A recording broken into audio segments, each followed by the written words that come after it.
ada karakteristik business owner yang sulit berkembang. Dia akan berkembang, tetapi mungkin struggle-nya berat. Nomor satu adalah ketika dia tidak open mind.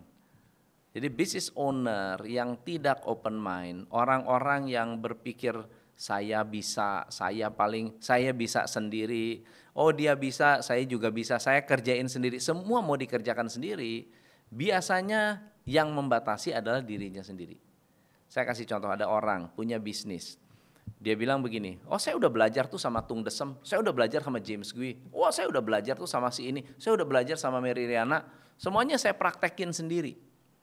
Terus saya tanya, berapa lama Pak? Bisnis saya udah 30 tahun. Oke, selama 30 tahun problem terbesar Bapak apa? Saya nggak bisa ngatur karyawan. Jadi dia pinter sendiri, tapi dia tidak pernah mendengar bahwa, bukan berarti kalau dia pinter karyawannya akan tambah pinter. Terus Bapak kenapa nggak ngajarin karyawan? Kalau dia pinter nanti keluar, kalau pinter nanti direbut sama kompetitor. Jadi dia pinter untuk diri sendiri.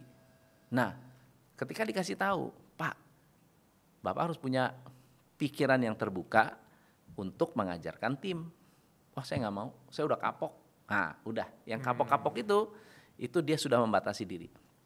Yang kedua adalah orang-orang yang merasa selalu benar, orang lain selalu salah.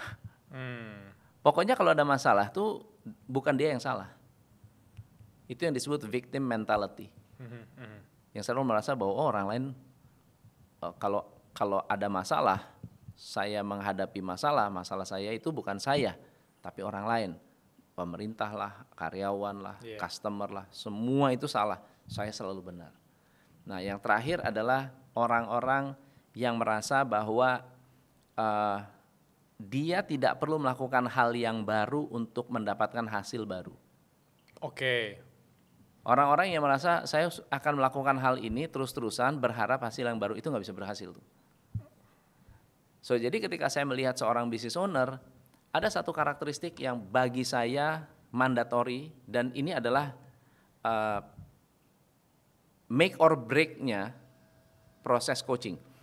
Bahkan saya bisa langsung stop program coaching ketika saya menemukan ini tidak lolos. Oke, let me know, penasaran kita. Ya, namanya coachability. Orangnya coachable atau tidak? Coachable. Coachable itu ikhlas sebetulnya. Dia ikhlas nggak berubah? Ikhlas nggak menjalankan tugas? Ikhlas nggak mendengar? Ikhlas nggak usah dengerin saya lah, dengerin timnya maunya apa, dengerin customer maunya apa, ikhlas nggak? Harus ikhlas. Orang yang ikhlas adalah orang-orang yang coachable. Nah kalau nggak ikhlas, itu saya akan langsung bilang, sorry Pak, seberapapun Bapak bayar, saya akan stop dan saya nggak bisa continue. Tanda dia nggak ikhlas? Tanda dia nggak ikhlas adalah tidak menjalankan apa yang menjadi komitmen. Nggak menjalankan komitmen. Dia sudah janji A nggak dijalankan, dia janji B nggak dijalankan, dia janji C nggak dijalankan.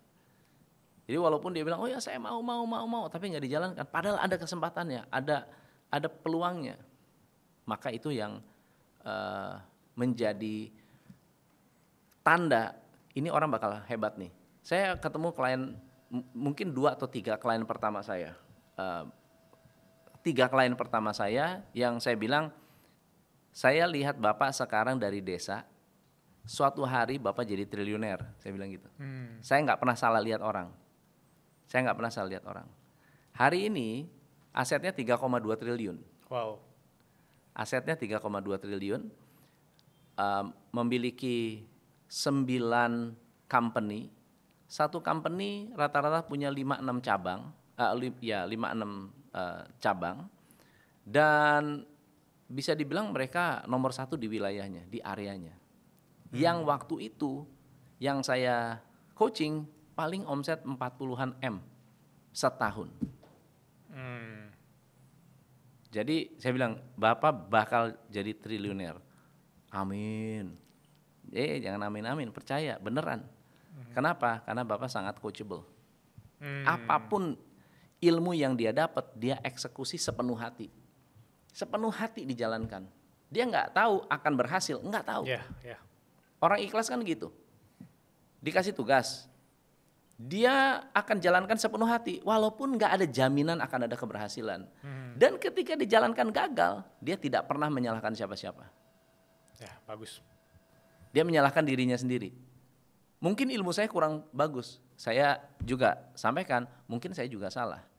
But we learn something. Kita sama-sama belajar sesuatu. Let's change. Mari kita rubah lagi. Yuk rubah lagi strateginya.